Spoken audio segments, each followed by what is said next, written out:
नमस्कार। पीताम्बरा ज्योतिष चैनल में आप सभी का बहुत बहुत स्वागत है। दर्शकों, आज हम सप्तम भाव से संबंधित बहुत सारी जानकारी देने जा रहे हैं कि सप्तम भाव आपकी जन्म पत्रिका में उसका कितना महत्व है। चंद्र कुंडली से अर्थात चंद्रमा से गिनने पर 7वें स्थान, लग्न से गिनने पर 7वां स्थान और सूर्य कुंडली से सूर्य जहाँ पर है वहाँ से गिनने पर 7वां स्थान। तो जब आप किसी की कुंडली को अध्ययन करते हैं तो लग्न से सप्तम भाव, चंद्रमा से सप्तम भाव, सूर्य से सप्तम भाव ये देखा जाता है।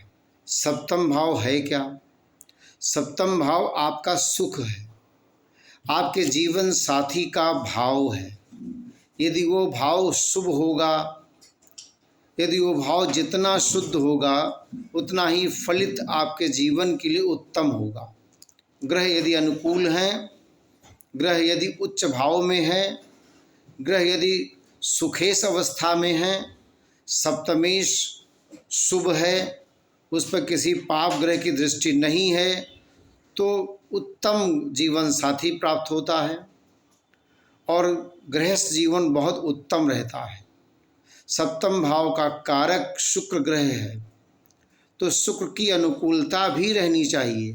अर्थात शुक्र भी आपकी जन्म पत्रिका में जब शुभ होगा तभी आपका जीवन साथी, जीवन संगिनी बेहतर आपके साथ बर्ताव करेगा।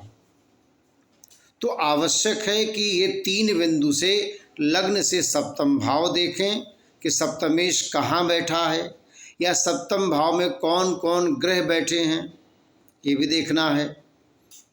अब मान लिया सप्तम भाव में सूर्य है, तो सूर्य अग्नि का कारक माना जाता है, सूर्य में अग्नि बहुत है, तो आपके जीवन साथी में क्रोध अधिक होगा।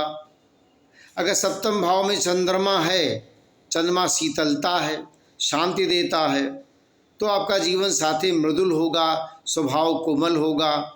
यदि सप्तम भाव में मंगल है तो जीवन साथी में कभी क्रोधावेश, कभी प्रेम का आवेश, ये दोनों चलेगा और रक्त विकार भी होंगे। इसमें एक बात और भी देखना है कि ये सब ग्रह जो हैं सप्तम भाव में हैं और वहाँ किस क्षेत्र में है। अब सप्तम भाव कर्क राशि है, चंद्रमा वहाँ है, तो चंद्रमा का स्वग्रही हो गया। लेकिन सप्तम भाव में यदि कुंभ राशि हो, सूर्य बैठा हो, तो शत्रु क्षेत्री हो गया। तो राशि को भी देखना है, ग्रह को भी देखना है कि ग्रह जिस राशि में बैठा है और वो उसका शत्रु है, मित्र है या क्या है, तो इस बात को भी समझना है। अब सप्तम भाव में बुध है, बुध सौम्य ग्रह होता है, बुध यज्ञीय ग्रह होता है, तो जब सप्तम भाव में बुध होता है तो सौम्यता आ जाती है, व्यापार की तरफ जीव जाता है, उधर चलने लगता है। सप्तम भाव में जब गुरु आ जाता है तो गुरु के आने पर ज्ञान की वृद्धि होती है, लेकिन केंद्राधिपत दोष भी लग जाता है गुरु को, क्योंकि गुरु कहा जाता है हानि करो जीवा, गुरु जहाँ रहता है उस जगह की हानि करता है। अब सप्तम भाव में गुरु रहेगा तो सप्तम भाव मतलब जीवन साथी का भाव, तो वहाँ पर तमाम चीज़ों अहम को टकराहट होगी। हम अधिक ज्ञानी हैं, हम अधिक विज्ञानी ही, इस तरह का बात होगा कि आप अनपढ़ हैं, हम बहुत पढ़े लिखे हैं, तो इस तरह का टकराव होगा। सप्तम भाव में शुक्र होगा यदि, तो शुक्र तो सप्तम भाव का कारक है और सप्तमेश और शुक्र में अगर मित्रता है तो जीवन बहुत उत्तम चलता है। सप्तमेश और शुक्र में शत्रुता है तो जीवन में तमाम तरह के समस्याएं आ जाती हैं। अब शनि यदि सप्तम भाव में है तो शनि हर कार्य को डिले करता है, यानी काफ़ी लंबा समय लगाता है, तो विवाह में देरी, संतान में देरी, इन सब बातों को समझना होगा।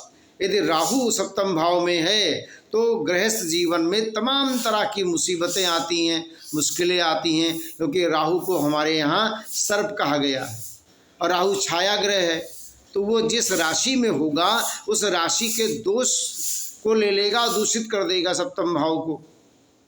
केतु अगर है, अगर अकेला केतु है तो मोक्ष देता है, लेकिन केतु के साथ कोई और ग्रह बैठा हुआ है तो सप्तम भाव को बिगाड़ेगा। तो आपने जाना कि सप्तम भाव में यदि ग्रह हैं तो उनकी क्या भूमिका है। अब कैसे इसको ठीक किया जाए ये अलग विषय है, उपचारात्मक जो ज्योतिष है वो अलग विषय है।